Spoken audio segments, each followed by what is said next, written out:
আসসালামু আলাইকুম এভরিওয়ান। আজ আপনাদের নিয়ে এসেছি এমন একটি জায়গায় যেখানে শহরের কোলাহল থেকে দূরে কয়েক মুহূর্তের জন্য খুঁজে পাওয়া যায় প্রশান্তি, সবুজ আর নির্মল পরিবেশ। দর্শক, এই মুহূর্তে আমি দাঁড়িয়ে আছি পূর্ব দামঘরে অবস্থিত রেইন ফরেস্ট পার্কে। তো এখানে পরিবেশটা খুবই সুন্দর, পরিবার নিয়ে ঘোরার মতো একটা জায়গা, এবং পার্কের নামের সঙ্গে পার্কের ভিতরে পরিবেশটা একদম মিল আছে। আপনারা পুরো ভিডিওটি দেখতে থাকুন শেষ পর্যন্ত, আশা করি ভালো লাগবে। পুরো পার্কটি আমি আপনাদেরকে ঘুরে ঘুরে দেখাবো। আপনাদের সবাইকে স্বাগতম জামগড়া রেইন ফরেস্ট পার্কে। চলুন তাহলে ভিতরে প্রবেশ করা যাক। প্রথম দেখাতে চোখে পড়ে সবুজে ঘেরা মনোরম পরিবেশ। এখানে মানুষের হাতে তৈরি নানান নান্দনিক স্থাপনা, ছোট ছোট পাহাড়ের মতো ডিজাইন, পাথরের সৌন্দর্য আর চারপাশে গাছপালা মিলিয়ে তৈরি হয়েছে এক মনোমুগ্ধকর পরিবেশ।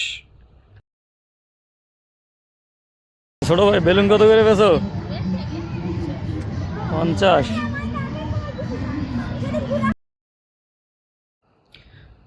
দূর থেকে দেখলে অনেকেরই মনে হতে পারে এটি প্রাকৃতিক কোনো পাহাড়ি এলাকা, কিন্তু আসলে এটি অত্যন্ত সুন্দরভাবে পরিকল্পনা করে গড়ে তোলা একটি পার্ক। পার্কের প্রতিটি কোণ যেন দর্শনার্থীদের জন্য আলাদা একটি অনুভূতি নিয়ে অপেক্ষা করে। কোথাও বসে প্রকৃতির সৌন্দর্য উপভোগ করা যায়, কোথাও আবার পরিবার বা বন্ধুদের সঙ্গে কাটানো যায় আনন্দময় কিছু মুহূর্ত। পার্কের মাঝখানে রাস্তা দিয়ে হাঁটতেছি, অনেক লোকজনের এখানে ভিড়। এখানে একটি হাতির মূর্তি দেখা যাচ্ছে। তো আমার কাছে সবচেয়ে বেশি ভালো লেগেছে এটার পরিবেশটা, একদম অত্যন্ত নিরিবিলি। দর্শক, পুরো ভিডিওটি না টেনে শেষ পর্যন্ত দেখার আহ্বান রইল। পার্কের ভিতরে রয়েছে একটি সুবিশাল কমিউনিটি সেন্টার। এখানে আপনার বিভিন্ন ইভেন্টের আয়োজন হয়ে থাকে।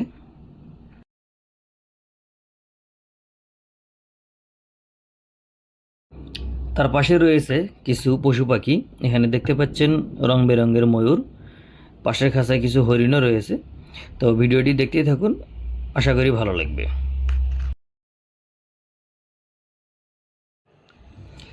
যারা ছবি তুলতে ভালোবাসেন বা ভিডিও ধারণ করেন, তাদের জন্য এটি একটি দারুণ জায়গা।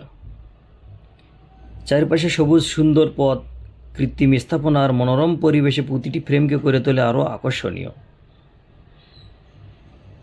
আজকের ব্যস্ত জীবনে আমরা অনেক সময় নিজেদের জন্য একটু সময় বের করতে পারি না। কাজের চাপ, রাস্তায় যানজট আর নানা দুশ্চিন্তার মাঝেও মন ক্লান্ত হয়ে পড়ে। এমন সময় এ ধরনের একটি সবুজ পরিবেশে কিছুক্ষণ হাঁটাহাঁটি করলে মন অনেকটাই সতেজ হয়ে ওঠে।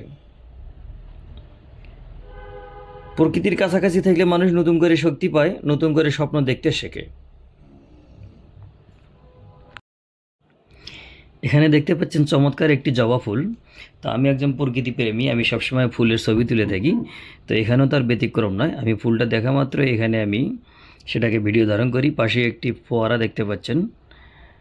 তো এখানে আসলে অন্যরকম একটা আবহ তৈরি করছে পানির শব্দে। তার পাশেই একজন শরবত বিক্রেতাকে দেখতে পেলাম। তো এই গরমে এক গ্লাস শরবত যে কী শান্তি দেয়, তা না খেলে আসলে বোঝা যাবে না। তার পাশে বাচ্চাদের একটি রাইড, সেখানে বাচ্চারা খেলাধুলা করতেছে। এখানে এসে আমি তাদেরকে দেখে আমার অতীতের কথা সব মনে পড়ে গেল, যে শৈশবটা কত সুন্দর ছিল আমাদের। এখানে দেখতে পাচ্ছেন একটি সুবিশাল মাঠ, পেছনে একটি স্থায়ী স্টেজ রয়েছে। এখানে চাইলে আপনারা বিভিন্ন কনসার্টের আয়োজন করতে পারবেন। তার পাশে একটি লেকের ভিতরে বাচ্চারা প্যাডেল বোর্ড নিয়ে ঘোরাফেরা করছে। আর লেকের ওপর দিয়ে রয়েছে একটি ঝুলন্ত কাঠের সেতু। আসলে এই জায়গাটাতে আসলে মনটা অটোমেটিক ভালো হয়ে যায়। তো আমি এবার কাঠের ঝুলন্ত সেতুতে উঠলাম। তারপরে নিচের দিকে তাকাতেই দেখি অনেক ধরনের সুন্দর সুন্দর মাছ। তারপরে সামনের দিকে তাকাতেই দেখলাম একটা মানুষের সৃজনশীলতায় তৈরি করা একটি কৃত্রিম পাহাড়। এটা সম্পূর্ণ পোড়ামাটি দিয়ে তৈরি। দূর থেকে দেখলে মনে হয় যে এটা অবিকল পাহাড়, কিন্তু কাছে না গেলে আসলে বোঝা যায় না। এটা আসলে অত্যন্ত একটা চমৎকার একটা জায়গা। তবে একটি বিষয় আমাদের সবার মনে রাখা উচিত, এই সুন্দর জায়গাগুলো শুধু ভ্রমণের জন্য নয়, এগুলো সংরক্ষণ করাও আমাদের দায়িত্ব। যেখানে সেখানে ময়লা না ফেলা, গাছপালা নষ্ট না করা এবং পার্কের নিয়ম মেনে চলা, এসব ছোট ছোট কাজই আমাদের পরিবেশকে সুন্দর রাখতে সাহায্য করে। আমরা যদি প্রকৃতিকে ভালোবাসি, তাহলে প্রকৃতিও আমাদের ভালোবাসা ফিরিয়ে দিবে। একটি পরিচ্ছন্ন ও সবুজ পরিবেশ শুধু আজকের জন্য নয়, ভবিষ্যৎ প্রজন্মের জন্যও এটি মূল্যবান উপহার। আপনারা যদি কখনো পরিবার, বন্ধু কিংবা প্রিয়জনকে নিয়ে শান্ত পরিবেশে কিছু সময় কাটাতে চান, তাহলে অবশ্যই জামগড়া রেইন ফরেস্ট পার্ক হতে পারে একটি সুন্দর গন্তব্য। এখানে এসে হয়তো আপনি শুধু কিছু ছবি তুলবেন না, বরং সঙ্গে করে নিয়ে যাবেন কিছু সুন্দর স্মৃতি আর অনেকটা মানসিক প্রশান্তি। ভিডিওটি যদি আপনাদের ভালো লাগে তাহলে অবশ্যই একটি লাইক, কমেন্ট এবং শেয়ার করবেন। এমন আরও সুন্দর জায়গার ভিডিও দেখতে আমার সঙ্গেই থাকুন। ধন্যবাদ সবাইকে। আল্লাহ হাফেজ।